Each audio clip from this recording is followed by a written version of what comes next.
Hello viewers, welcome to this YouTube channel English origin. आज मैं part 2 की चर्चा करूंगा। पिछले क्लास में मैंने आपको बताया था वर्ब टू हैव का प्रयोग, जिसमें मैं आपको बता चुका था कि हैव, हैज, हैड का प्रयोग कहाँ कहाँ करते हैं, किन अर्थों में करते हैं, उसका ग्रामेटिकल इम्पोर्टेंस क्या है, उसका ट्रांसलेशन या कंपोजिशन में क्या उसका इम्पोर्टेंस है, क्या अर्थ देता है। याद रहे, ट्रांसलेशन आपको अर्थ देता है, ग्रामर आपको करेक्शन देता है, शुद्धता देता है। अर्थात हैव हैज का प्रयोग कैसे होगा, उसके बाद फिर नाउन आएगा कि वर्ब आएगा कि एडजेक्टिव आएगा, इसकी चर्चा किए थे। और उसका सब्जेक्ट से क्या रिलेशन है, इसकी चर्चा किए थे।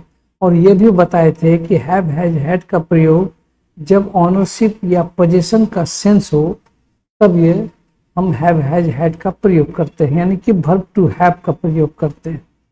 आज हम उसी की एक कड़ी और रह गया था, क्योंकि वीडियो बहुत लंबा हो जाता, इसलिए हमने उसको 2 पार्ट में बांट दिया। सेकेंड पार्ट जो आज हम चर्चा करेंगे वो है शैल हैव, विल हैव का प्रयोग।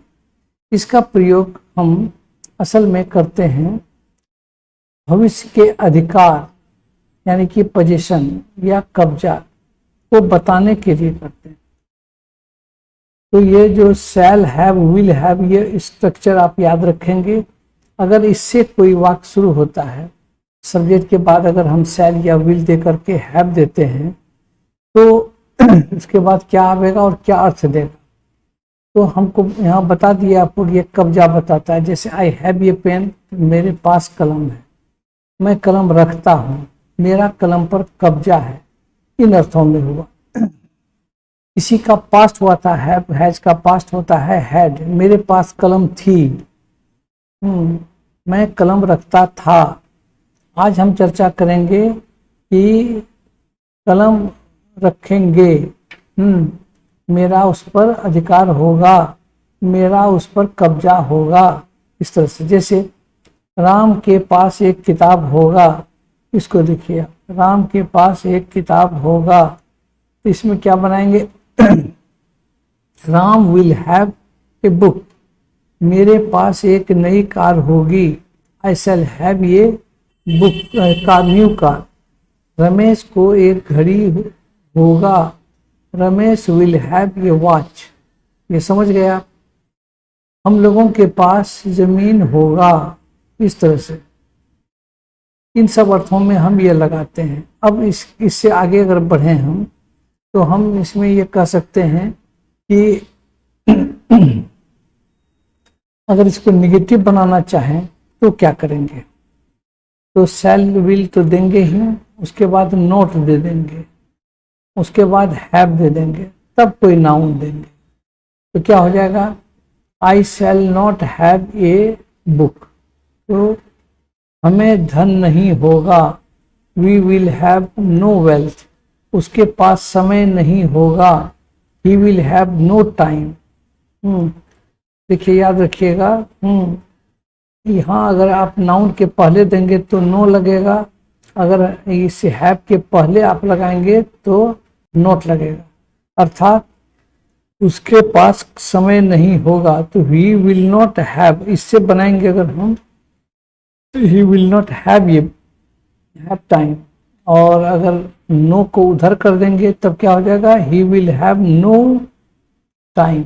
ये दोनों सही है। देखिए, कहने का मतलब ये दोनों सही है। तो हम ऐसे बना सकते हैं, आई शैल नॉट हैव रेस्ट, या फिर तो आई शैल हैव नो रेस्ट। ये दोनों सही है। इसी पर हम आधारित ये सब एक्सरसाइज करेंगे। जैसे अब मेरे पास पूर्ण शांति नहीं होगी, now I will have no complete peace. तुम्हारे पास एक नई कार नहीं होगी, you will have no car, या यू विल नॉट हैव ये कार। ये दोनों अर्थों में हम इसका प्रयोग करते हैं। अब ये तुम समझ गए कि हैव हैज से कब्जा का बोध होता है, ऑनरशिप का बोध होता है। उसको हम फ्यूचर में भी व्यक्त कर सकते हैं शैल विल लगा करके। अगर नेगेटिव बनाना रहेगा तो हम नोट लगा देते हैं या नो लगा देते हैं। नो कहाँ, नोट कहाँ, वो भी मैं आपको बता दिया कि नाउन के पहले हम लोग नो लगाते हैं। और भर्ब रहता है, हैव एक भर्ब है, इसीलिए उसके पहले अगर लगाएंगे हम तो नो नहीं नोट लगेगा। ये बात भी याद रखिए आप। अब थोड़ा सा और आगे बढ़ते हैं। हम यहाँ चर्चा करते हैं कि टू हैव जो है उसका प्रयोग किसी कार्य की बाध्यता के लिए भी होता है, कंपल्सन। ये कंपल्सन क्या हुआ है कि एक मजबूरी हो जाती है, माने बाध्य हो जाते हैं, तो ऐसे सेंस में भी हम टू हैव का प्रयोग करते हैं। अब ये टू हैव का प्रयोग कहें तो ये थोड़ा सा हायर लेवल में आ जाता है।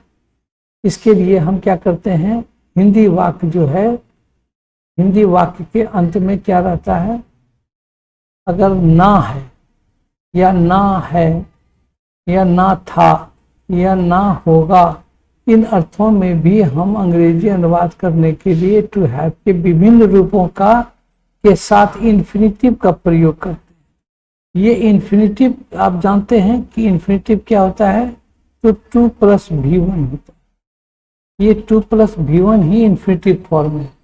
तो हैव हैज के बाद अगर हम इन्फिनिटिव फॉर्म का इस्तेमाल करेंगे यानी कि 2+V1 का, तो इसका अर्थ क्या हो जाएगा।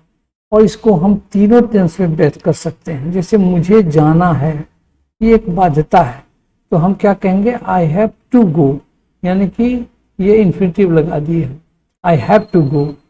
राम को आना पड़ता है, राम हैज टू कम। तुमको आना होगा, you will have to come. देखिए बाध्यता है, उसे आना पड़ा, पास्ट में देंगे तो हैड लगा देंगे, ही हैड टू कम। इसी तरह से हम फ्यूचर में देंगे तो he will have to come, उसको आना पड़ेगा, क्या बना देंगे, उसे आना पड़ेगा। अगर इस सेंस में हम कहें तो क्या बनाएंगे, he will have to come, ये ऐसा बना देंगे। तो कहने का मतलब कि ये देखिए, आप स्पोकन इंग्लिश में इसको अलग तरह से पढ़ाए जाते हैं, अलग तरह की बातें कही जाती है, अनावश्यक रूप से आपको कंफ्यूज किया जाता है या फिर आपको रटाया जाता है कि ऐसा अंग्रेजी बनाओ, आई हैव टू गो, ऐसा अंग्रेजी बनाओ कि he will have to come, क्या होगा, इसका अर्थ क्या होगा, किन अर्थों में प्रयोग करते हैं तरह तरह से। लेकिन ये सिंपल चीज है, असल में ये टू हैव का प्रयोग है। इस सेंस में जब बाध्यता रहती है तब हम ऐसे ऐसे वाक्य को इसी तरह से बनाते हैं। तो ये एक छोटा सा एक्सरसाइज है, लेकिन ये आपको स्पोकन में काफी हेल्प कर सकता है। आप इसको बढ़िया से थोड़ा सा एक्सरसाइज कर लीजिएगा, तब देखिएगा कि आप सब समझ रहे हैं। जैसे आप उदाहरण में देखिए, आप उदाहरण में हम अगर जाएंगे तो क्या करेंगे, हम उदाहरण में अगर हम जाएंगे तो हम राम को पढ़ना है, मुझे आज आम खाना है, मतलब ये सब अंग्रेजी हम वर्ब टू बी से हैव हैज के बाद क्या करेंगे, इन्फिनिटिव लगा देंगे। जैसे राम को पढ़ना है, राम हैज टू रीड, मुझे आम खाना है, I have to eat mango, मुझे पटना जाना है, I have to go to Patna, उसे एक कलम खरीदना है, he has to buy a pen. इस तरह से बनाते हैं। अब इसी को हम अगर और नए नए तरीके से बना सकते हैं, नए नए क्या कहते हैं सेंस में भी बना सकते हैं। जैसे तुम्हें ये कमरा आज खाली करना पड़ेगा। अब इसको देखिए, आप जब यहाँ आते हैं तो क्या करते हैं आप कि बना देते हैं, तुम्हें आज यह कमरा खाली करना पड़ेगा, अर्थात you will have to vacate the room. हमें देश की सेवा करनी होगी, we will have to serve our country. यहाँ थोड़ा शुद्धि है, मैं आपको यहाँ से ठीक कर देता हूँ। ये क्या है, हमें देश की सेवा करनी होगी, यहाँ करनी दे दीजिए। तो we will have to serve our country, इस सेंस में होगा। ये वर्ड थोड़ा सा हिंट दे दिए हैं। अब चलिए इसको नेगेटिव बनाना है तो आप क्या करते हैं, यहाँ दीजिए आप नॉट लगा देंगे, इन्फिनिटिव के पहले नॉट लगा करके हम नेगेटिव बनाते हैं। तो देखिए राम को स्कूल नहीं जाना है, Ram has not to go to school, उससे मुझे वहाँ जाना नहीं पड़ता है, I have not to go to there, तुमको ये काम नहीं करना है। ये तो हो गया आपका प्रेजेंट में। इसी को अगर हम नेगेटिव में फ्यूचर में बनाएंगे तो क्या कहेंगे, चंदन को खाना नहीं पकाना होगा, तो Chandan will have not to cook food, मुझे चुनाव नहीं लड़ना था, तब हैड से बना देंगे, था रहेगा तो हैड लगा देंगे।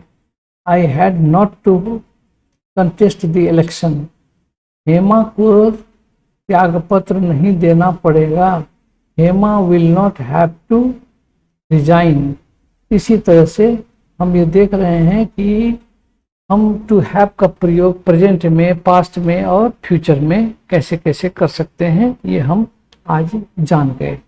अब ये हम अगर जान गए तो थोड़ा सा आपको हम इसको और एक्सरसाइज करने की बात हम हमेशा करते हैं। थोड़ा सा एक्सरसाइज कर लीजिए आप और आप वेल कन्फर्म हो जाएंगे, वेल कॉन्फिडेंट हो जाएंगे। इसके लिए हम आपको कहते हैं कि राम को किताब पढ़ना था, तो ऐसे वाक्य को कैसे बनाते हैं तो आप जानते हैं कि हम क्या करते हैं कि हैड और प्लस इन्फिनिटिव लगा देते हैं। जैसे राम को किताब पढ़ना था लगा दिए तो हैड कर देंगे, टू रीड इन्फिनिटिव हो गया, ए बुक ऑब्जेक्ट हो गया। उसी तरह से राम को किताब पढ़ना होता था, तो ये भी अर्थ देता है राम को किताब पढ़ना पड़ा, या किताब पढ़ना होता था, या पढ़ना पड़ता था, या पढ़ना था, ये सभी अर्थों में यही चलता है। इस ये एक वाक्य आपको चारों तरह के अर्थ दे करके देते हैं, जिससे कि आप इस तरह के वाक्य बना सकें। मुझे क्रिकेट खेलना था, मतलब I had to play cricket. अब इसी को कह दें कि मुझे क्रिकेट खेलना पड़ता था, I had to play cricket, या मुझे क्रिकेट खेलना होता था। इस तरह से उस सभी चीज़ों में पढ़ना क्या कहते हैं, क्रिकेट खेलना पड़ा, तो उसमें भी कहेंगे I had to play cricket. इन सारे अर्थों में हम ये लगाते हैं। तुमको खाना पड़ता था, उसे नाचना होता था, रवि को झूठ बोलना पड़ा। ये सभी अर्थों में आप देख रहे हैं कि हम यही फॉर्म को इस्तेमाल करते हैं, जो आपका had plus two plus V1 है, बस और कुछ नहीं है। तो आप याद रखिएगा हैड प्लस इन्फिनिटिव है, इसी को टू प्लस V1 कहते हैं। दूसरे वाक्य में आप आइए तो दूसरे तरह के वाक्य आपको ऐसे भी होंगे, मुझे जाना होगा, मुझे जाना पड़ेगा। इसको फ्यूचर में बना लेंगे तो आप वही देखिए शैल विल दे देंगे, हैव दे देंगे, इन्फिनिटिव दे देंगे, बस बात खत्म। राम को आना होगा, Ram will have to come, देख रहे हैं इस तरह का ये बाध्यता दिखाता है। हरि को आज जाना होगा, Hari has to go there, उसे यहाँ आना पड़ेगा, he will have to come here, उसे नौकरी खोजनी होगी, he will have to search a job, Chandan को धन उपार्जन करना पड़ेगा। ये सब सारे अर्थों में हम यही लगाते हैं। अब मैं समझता हूँ कि ऐसे ऐसे वाक्य भी आप बड़े मज़े से बना सकते हैं, कोई परेशानी नहीं होगी। और आप वर्ब टू हैव को समझिए कि वर्ब टू हैव प्रेजेंट में भी व्यक्त होता है, पास्ट में भी व्यक्त होता है, फ्यूचर में भी व्यक्त होता है। अब किन अर्थों में होता है कि ये इसके लिए आपको एक्सरसाइज तो करना ही पड़ेगा। जैसे एक्सरसाइज करेंगे आपको जीवन भर के लिए ये इसका प्रयोग एकदम दिमाग में सेट हो जाएगा, आपको कभी परेशानी नहीं होगी, कोई दिक्कत नहीं होगी, और आप स्पोकन के वो झंझटिया हिसाब किताब से दूर रहेंगे।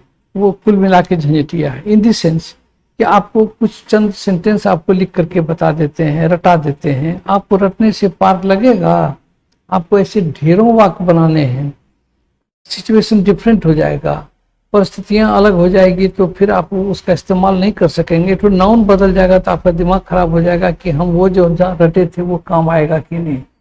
बस आप इस तरह से अगर पढ़ेंगे तो आपको कभी परेशानी नहीं होनी है। क्यों? ये मैथमेटिकल है, लॉजिकल है और बहुत ही इजी है। इसी से आपको बड़े से बड़े मुसीबत का आप सामना कर सकते हैं इस तरह से अगर आप पढ़ें। The way I am teaching you, this is the most easiest, most easy work, easy to understand. This is perhaps the easiest way of learning English. तो आई थिंक अब आप इस बात को भरोसा करके आप थोड़ा सा कष्ट करेंगे, हमारे सारे वीडियोस को एक बार आप देख लीजिए। आपके सारे नीचे के जितने प्रॉब्लम्स हैं ना, वो इतना बढ़िया से कैटेगराइज किया हुआ है, इतना सिस्टमेटाइज्ड है कि आप मज़े से पढ़ सकते हैं। ये बेसिक में भी आता है, एडवांस में भी आता है, लेकिन इसको आप नहीं जानते हैं तो उसी को आप कह देते हैं कि बाप रे बाप ये एडवांस में ही, ऐसा तो जानते ही नहीं थे। इसीलिए आप इसको प्रॉपरली पढ़ें, अच्छी तरह से पढ़ें, उचित ढंग से पढ़ें तो कोई दिक्कत नहीं होगी। Thank you very much, wish you all the best.